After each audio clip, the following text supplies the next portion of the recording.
So I will begin with the general overview of the many issues Texas faces regarding healthcare. Texas has the highest overall uninsured rate in the United States. It has been seen that skipping routine checkups can increase the risk of needing urgent care. With around 4.5 million uninsured, it's clear Texas is not receiving proper care. Texas is also one of the 14 states that has not expanded medical care under the Affordable Care Act. Texas has actively turned down federal funds that could potentially insure 1 million more Texans. The state also adds stringent income caps and requirements for disabled people. Moreover, Texas has the highest maternal mortality rate in the developed world, such an alarming statistic yet to be properly addressed despite the efforts of Representative Sean Thierry. Finally, Texas has had twice the average nursing home complaints compared to other states. With a large aging population in the state, there are many nursing homes that are understaffed and rife with infractions. Altogether, the reason healthcare is a predominant issue in the state is due to various unacceptable conditions affecting Texas egregiously. Although it is imperative to discuss previous issues, an even further pressing matter demands attention. The restrictive abortive laws carried out by the Texas government have continuously made it extremely difficult for women to get proper care.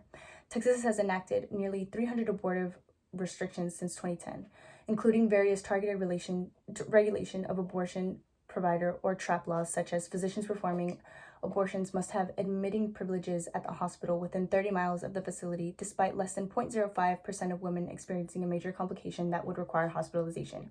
These admitting privileges are difficult for health providers to obtain, leading to 19 closures of clinics offering abortive care and a 54% decrease in the number of such facilities. Trap laws can be acrimonious and damaging. For example, forcing a woman to view and listen to an ultrasound and have the image described to her can be detrimental to that woman's health. Other laws are simply ridiculous, such as forcing abortion clinics to meet measurement requirements for hallways and janitor's closets, according to the ASC.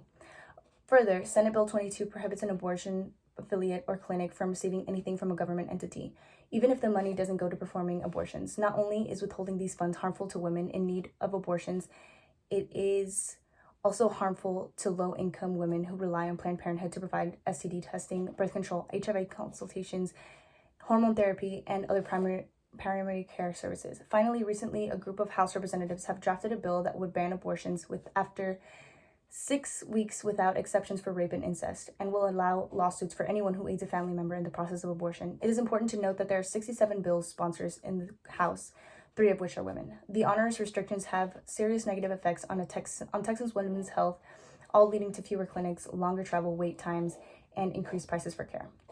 Addressing trap laws and other restrictions can be a tricky process due to the conservative nature of Texas. However, because over 70% of trap laws are based on lies, they should be discussed with science instead of politics. According to the CDC, abortions have a 99% safety record. Additionally, the World Health Organization has also stated that abortions are safe to perform in outpatient clinics. Finally, the National Abortion Federation updates standards and regulations for the procedure annually, thus forcing clinics to adhere to the ASC is unnecessary. Texas National Abortion Federation updates standards and regulations for the procedure annually, thus forcing clinics to adhere to ASC is unnecessary. Texans should not be making health decisions in the best interest of women if they do not align with science, especially because legislators do not specialize in medical procedures. Instead, we should be aligning our regulations with professional health organizations who spend millions on health research.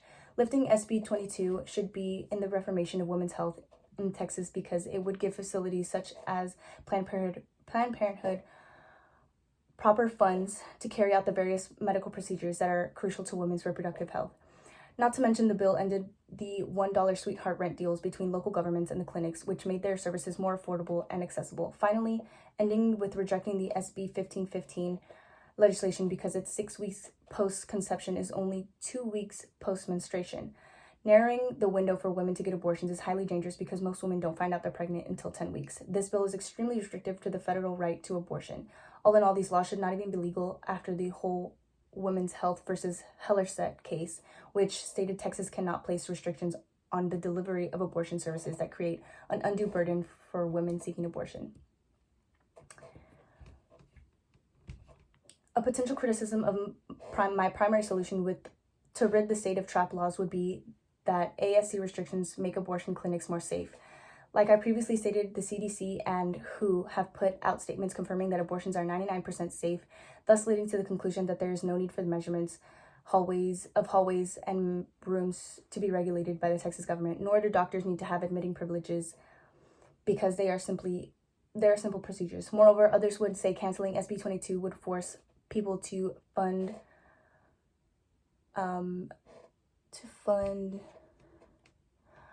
Planned Parenthood with their tax dollars without supporting the right to abortions. To that, I would address the number of skyrocketing unsafe abortions performed at home due to the restrictions in place. It is more safe for Texas women to have access to a health provider than to resort to unhealthy measures. Finally, others that can argue that increasing the amount of time an abortion can be performed can be more dangerous for the mother and can hurt the baby. To this, I would retort that going to a health professional and getting his opinion on whether it is safe to get an abortion should be the first action taken. Legislators should not be setting a time limit on women's reproductive rights. Removing this time frame could also be potentially lead many women to go through home options with a higher mortality rate. Conclusively, women's health in Texas needs to be majorly reformed and should be isolated from partisan arguments and ideals. And my citations at the end.